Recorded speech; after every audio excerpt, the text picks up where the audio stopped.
Greetings to all of you, dear friends. Welcome to the Motherboard Repair training course. In this course, our goal is to turn you into a skilled motherboard repair technician and to teach you, in a systematic way, how to repair and troubleshoot various types of motherboards. Let's continue to see what topics this course will cover and what you are going to learn. As you know, motherboards are one of the main components in desktop computers, or PCs, which are actually used very frequently. With the advent of laptops, the use of PCs has not decreased at all. In fact, you could say their position has become even more established because PCs have their own unique place and specific uses. Laptops also have their own uses. I mentioned this at the beginning so you understand why, even though we have laptops and they are used more often, you still need to learn motherboard repair. Because right now many companies use desktop PCs for their main operations. For example, we ourselves use PCs for design work and tasks related to electronics, such as programming, designing, rendering, and similar activities. Laptops simply can't take the place of a PC in these areas. But for tasks that aren't too demanding, laptops are used. This has led to motherboards still maintaining their importance, and the demand for motherboard and PC technicians is increasing day by day. So first, let's take a look at what we aim to teach you in this course and ultimately where we want you to get to. As you know, at first glance, motherboards seem like extremely complex boards, so much so that some people are even afraid to look at them and have no idea about their components. But once you receive a complete explanation about the motherboard and get to know all its components, not only will it no longer seem complicated to you, but with just a glance at the motherboard, you'll easily understand what each part does and how they are connected. This will allow you, when a motherboard comes in with a problem, to diagnose the issue very easily, identify the fault, and fix it. Because for motherboard repairs, aside from the matter of familiarity, which is actually one of the most important aspects of motherboard troubleshooting, you need to know the components and different sections of the motherboard.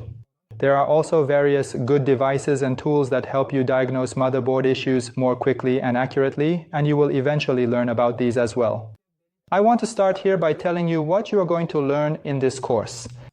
The first thing we will cover, and which I have already mentioned as an introduction, is that we will explain the block diagram of a motherboard to you. What is a block diagram? It means that you will understand which part is the CPU section and what components it includes. Because, for example, if we say this is the CPU section, you might say, well, this part is the socket and this part is the CPU. But no, that's not what understanding the CPU section means at all. Because here, although the CPU is installed, this is just the CPU socket. The CPU does not include this socket. It has its own section, which you need to recognize and clearly know which components are within the CPU area and generally related to the CPU section. In this way, for example, you will know what the CPU section is, what the RAMs are, and how they are related to each other. Then you will get to know the chipset section. You will learn about the motherboard slots. You will become familiar with the ports, both the ports that are located on the back panel of the motherboard like this, and the ports that are on the motherboard itself. You will get to know the different types of keys, switches, and symbols. You will learn how to identify whether a motherboard is DDR2, DDR3, or DDR4. And what are the differences between these DDR series anyway? You will learn all of these things. Because you first need to thoroughly understand these topics about the motherboard, so that when you pick up a motherboard and look at it, you can easily figure out what's going on inside it, what components are present, and what each section does just by looking at it. Next, you'll get familiar with the topic of I/Os, which are the parts that control the input and output of the motherboard. You'll learn exactly which section is responsible for this. After you become thoroughly familiar with the motherboard block diagram and know all its components well, we'll move on to introducing the workshop tools needed for motherboard repair. This covers what components, devices, and tools you'll need in your workshop to be able to properly diagnose and repair a motherboard. All of these topics will be thoroughly explained to you in the upcoming sessions. In other words, this is the path our training will follow. Because knowing the tools and understanding which ones you need will allow you, when you actually start repairing and diagnosing motherboards, to focus on identifying the problem without wasting time in the workshop. Therefore, the tools you'll need play a very, very important role, and these tools themselves are divided into two categories. There are tools that are hardware-based, meaning they are separate devices that help us identify motherboard faults. There are also other tools that are software-based, which also assist in motherboard diagnostics in their own way, and we will introduce all of these to you. For example, you will learn what a debug card is. You will learn what the PC3000 device is and how to actually flash the BIOS, which programmers you need for flashing the BIOS, how to find the correct BIOS version for the motherboard. These are all topics that fall under the category of tools and motherboard repair workshops, and we will cover these topics for you as well. So up to this point, that's what we've covered. A general understanding of the motherboard, including the block diagram and in fact all the components of a motherboard. Now, whether you have a very new motherboard like this one or a slightly older motherboard like this, which are actually DDR3 and DDR4, you will become thoroughly familiar with these. After that, as I mentioned, you will get to know the workshop tools, and once you are familiar with your workshop tools, then it's time for you to set up your own workshop. Now, your workshop can be at home or it can be in a shop. That is, whether you open a shop or go work somewhere for a company, it doesn't make a difference. In any case, you will need a room where you can arrange your necessary tools. Even if you go to work at a company, usually those companies know what tools are needed and will provide them for you. Or if they don't have them, you can tell them what tools you need and they will get them for you. So, equipping your workshop is also one of the very, very important issues that many people don't pay attention to. But I recommend that you definitely pay attention to this matter, because troubleshooting advanced boards like motherboards without tools is almost a waste of time, and you shouldn't be without the proper equipment. Well, after you've learned these things, we'll move on to proper motherboard troubleshooting. That means in the following sessions, we'll get into troubleshooting, and we'll dedicate each session to a specific issue. Sometimes, depending on the topic or the path we're taking, the subject we're discussing might even extend into a second or third session. But by default, we'll try to cover each issue in a single session. We'll explain what causes the problem, how to find it, and how to fix it. For example, if someone brings you a motherboard that in the middle of operation shows the blue screen of death, which you're probably quite familiar with, you need to know whether the cause of this blue screen of death is actually the motherboard itself or if other components in the computer are affecting it. It could be that parts like the graphics card or hard drive are faulty, while the motherboard is actually fine. Still, the user might get that error again. But as a motherboard repair technician, you need to figure out whether the motherboard is involved in this issue or not. If the motherboard is involved, for example, if the other components are fine and it's the motherboard that's causing the blue screen or the blue screen of death, where is the fault and what is causing this to happen? We will teach you how to handle such issues. Or for instance, someone might bring you a motherboard that is completely dead and won't turn on at all. Well, you should be able to easily troubleshoot and measure the voltages in different parts of a motherboard to see whether voltage is actually reaching the motherboard or not. Which components or sections are responsible for a motherboard not powering on, or in other words, not powering up. Or maybe someone brings you a motherboard that powers on, the fans spin, the lights are on, everything seems to be working, but it doesn't display any image, even though the graphics card is fine. You even install a working graphics card, but the motherboard still doesn't display anything, or when it's supposed to boot, it doesn't make the post beep. You've probably heard that when a PC turns on, it makes a single beep and then the system boots up. Well, sometimes it happens that you turn on the computer and the system doesn't boot. There's no display. It doesn't make that single beep either. You need to know the reasons behind this and where on the motherboard you should troubleshoot to find out what the problem is. These are some of the main things we will teach you. In fact, you could genuinely say that for this particular training course, we've meticulously put together a comprehensive list of the most common faults and recurring issues that are most likely to occur, and our entire teaching methodology is fundamentally based on these observations. Over the years, based on our experience, we've created a list to see which faults and issues people most frequently seek help for, and what problems commonly occur with computers, so that we can teach you exactly those in this training course. Because statistically speaking, up to 80% of your clients or customers will come to you with such issues, so you'll be able to troubleshoot them easily. Of course, in motherboard repairs, we also encounter some unusual and strange problems, and we will address those as much as possible based on our experience. So don't worry about these matters. After you learn how to troubleshoot motherboards, that is, once you know how to diagnose issues, we'll gradually move on to using different devices. In other words, troubleshooting using various devices like the debug card, and you'll learn what a debug card actually is. How does it help us in motherboard troubleshooting, and how should we use it? because debug cards are devices that, as their name suggests, debug. They troubleshoot the motherboard and display a code for us. You will learn what each of these debug codes means. For example, here you can see a debug card which is placed on the motherboard slot, and here it displays outputs to us in the form of codes. Each of these codes has a meaning and significance that guides us further toward troubleshooting. For instance, it displays a code, and by checking the code, we realize that the issue with the motherboard is in the RAM section, and in fact it gives us a RAM error. These are some of the topics you will learn in the motherboard repair course. Or, for example, you might separately use a device like a riser to test the graphics card to see whether the graphics card installed on the motherboard itself has a problem or not. Of course, in this course, our goal is not to teach graphics card repair, and our entire focus will be on the motherboard. But in order to repair the motherboard more effectively and to be able to identify its faults, we first need to make sure that the other components are not defective. Therefore, we will briefly cover these topics as well. But if you want to learn graphics card repair thoroughly and separately, I recommend that you check out the link I've placed below the video. There is a dedicated graphics card repair course published on the website, and you can easily use that course to fully cover the graphics card section as well. So our entire focus will be on the topic of motherboards. In the end, there are also issues that can arise in motherboards which make them practically unrepairable. You will also become familiar with these problems, so that right from the start, when you encounter such a motherboard, you won't waste your time and can tell the customer exactly why this motherboard is unrepairable. You will fully learn about these issues here. But for now, I'll give a brief explanation. For example, sometimes you need to completely replace the motherboard's chip, but that chip is simply not available in the market, or it is extremely expensive.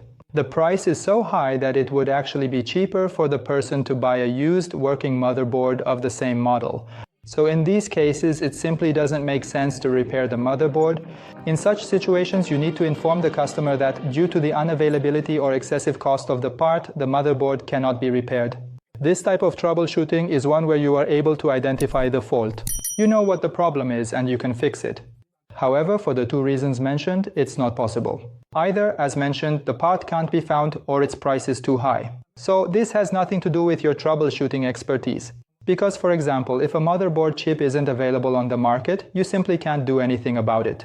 There's absolutely no way to put another chip, even a similar one, on the motherboard. It's not like simple electronics where you can just find a similar transistor and use it instead.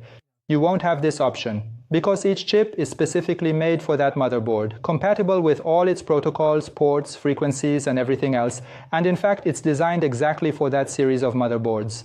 For example, when a company designs a motherboard, like this one here, all the components, chips, transistors, especially key parts like the chipset, CPU, RAM, the type and frequency of ICs and crystals, and all the very important components that are the heart of the motherboard. Parts like the ones I just mentioned are designed specifically for that motherboard. For instance, a company designs a motherboard and its chip is also designed separately just for that specific motherboard model, or at least for one or two series of that motherboard. So you absolutely cannot use a similar one as a replacement. So never waste your time trying to search for a similar chip for a particular type of motherboard. Or sometimes it happens that the motherboard has experienced short circuits with a lot of internal connections. In other words, more than 90% of the circuit is shorted. That motherboard will also be beyond repair. We will teach you how to identify these cases and how to determine if a motherboard is irreparable. Because motherboards are not just single-layer or even just two-layer electronic boards where, for example, one side is soldered here and another part is soldered there. That's absolutely not the case. Motherboards are at least 3 or 4 layers, and there are even boards with 7 or 8 layers. What does it mean when we say 7 or 8 layers? It means that this part of the motherboard you see, which looks like it's just a single board layer, is actually made up of 7 layers, each with its own specific connections, and in fact these layers create the necessary connections between the components. So when a motherboard develops a major fault and more than 70% of the board has a short circuit, for example, you can see here that there's a short circuit here, this part has a short circuit with this part, which means the problem is even more serious and much deeper, and you won't be able to repair it.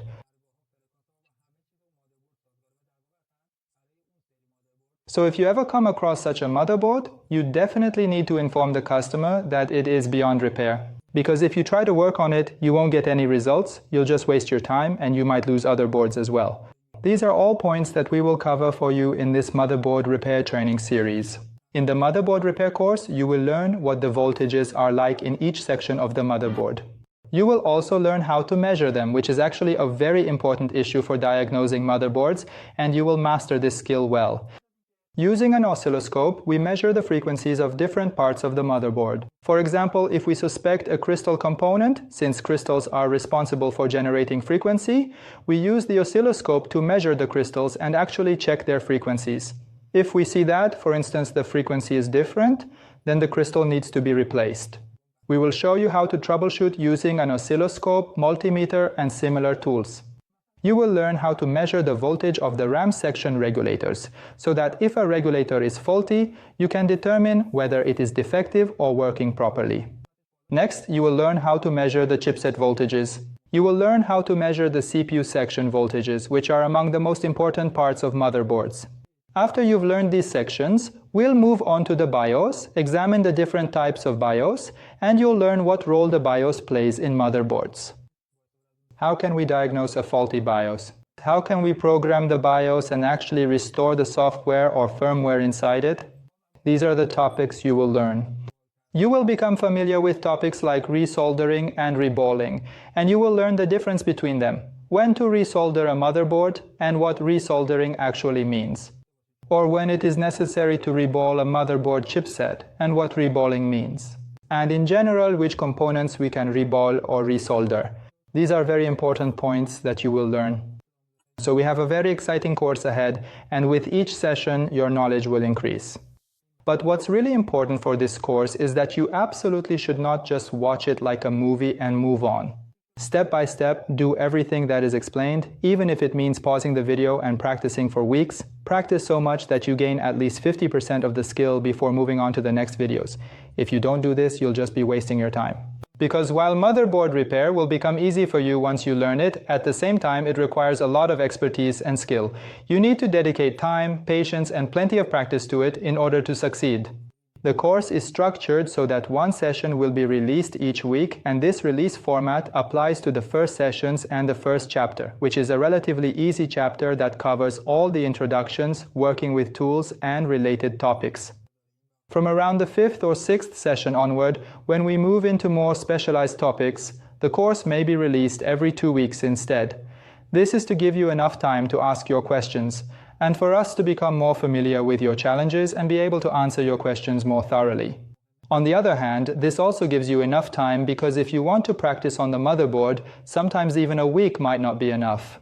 Therefore, as mentioned before, in the initial stages we will release a new session once a week, and for the more advanced courses, if everything goes well and you keep up with the exercises, the sessions will still be released once a week. If not, they will be released every 2 weeks so that you have enough time and can really practice thoroughly. You should even gradually start equipping your workshop. If you have any trouble finding the necessary tools, you can easily message our support team. Their number is provided here, so if you have a specific need, you can let us know there and we'll make sure to provide it for you. Or if you have any questions, again, make sure to message the same number mentioned. This number is actually the support section's number on Telegram.